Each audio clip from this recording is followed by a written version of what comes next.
What's up, painting friends? This week I'm spending some time in Acadia National Park in Maine, in the northeastern United States, and I sat outside our nice little campsite here that has a view of the Mount Desert Narrows, which is like a bay water body, and I did some plein air painting. So this video is just going to be a quick little video to give you some tips for getting started with a plein air painting. Alright, so first let's look at our materials for plein air painting. I have a pochade box here, which is just sitting on my picnic table for now. I have a tripod that goes with it, and I definitely recommend this box. I will link that in the description below this video. I also have my palette, my acrylic paints, an 8" by 10" canvas panel, which I recommend using canvas panels for plein air painting just because they're thinner and easier to transport. You can also put those panels in the pochade box to transport them as well. It's really awesome. I also have a cup for water and my paint brushes. Another thing that I use for plein air painting is this view catcher. This view catcher I will link in the description below. It's awesome. It's only about 10 bucks on Amazon, and you can actually set your view to the dimensions of your canvas. So as you can see here, I set it to 8" by 10", which perfectly fits the dimensions of my canvas.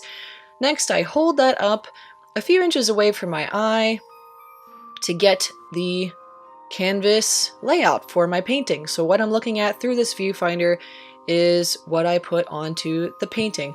So a good tip for using this is to try to keep it the same distance from your eye every time you hold it up so that your layout of the painting doesn't change. Or another thing to do would be to just identify your horizon lines and where they lay on the canvas. So I have a horizon line where the top of the trees meet the sky, where the bottom of the trees in the background meet the lake or the bay, and then I have another line that is the grasses in the foreground where that meets the water. So by sketching those lines out first, then I kind of know where things are in the canvas, and I have a better time of just holding that viewfinder or the view catcher at the right space from my face because I defined those horizon lines first. And I thinned down some paint with my water here. I'm using acrylic paint, so I need to work very quickly. And I just thinned down that paint to sketch out that initial horizon line. And once I get that initial sketch going and making sure everything is in the right place where it should be in my canvas by referencing in my view catcher and then sketching it out on the canvas, making sure that those angles are accurate, the next step is to go in and block in a base layer of paint. And this is where other artists work a little bit differently. Some artists prefer to work in one section and get it a little bit more detailed and then work on the next section, but I prefer to do the whole painting with a base layer of paint first and then go back in each section to add a little bit more detail. For plein air painting, we don't want to focus on the detail too much though. The most important factor in a plein air painting is capturing the color accurately. So you're more about capturing like what you're seeing in front of you from a color and light perspective, rather than try to paint every single leaf on a tree. So it's more about the light and color than the details and the lines. So another great thing about plein air painting that is a little bit more challenging when you're working from a reference photo is that when you're mixing your colors, all you have to do is get the color on your brush and then hold it up to the object that's in front of you. For example, the sky.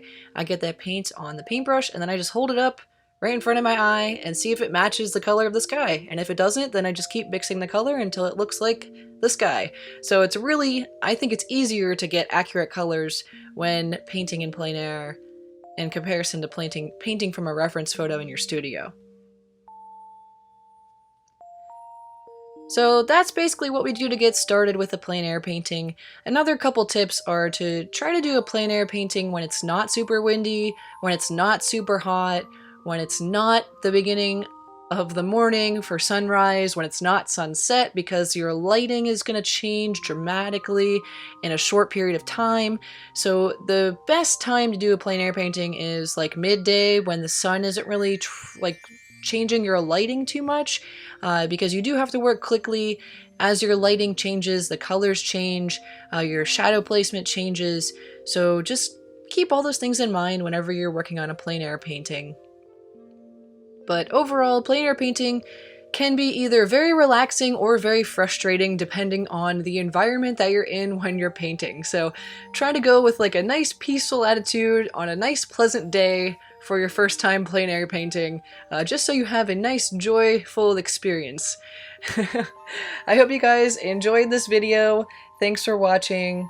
If you have any other tips for getting started with a plein air painting, or you have any questions, just leave a comment below this video and I'll be happy to answer them for you. Have a great day and happy painting. Bye bye!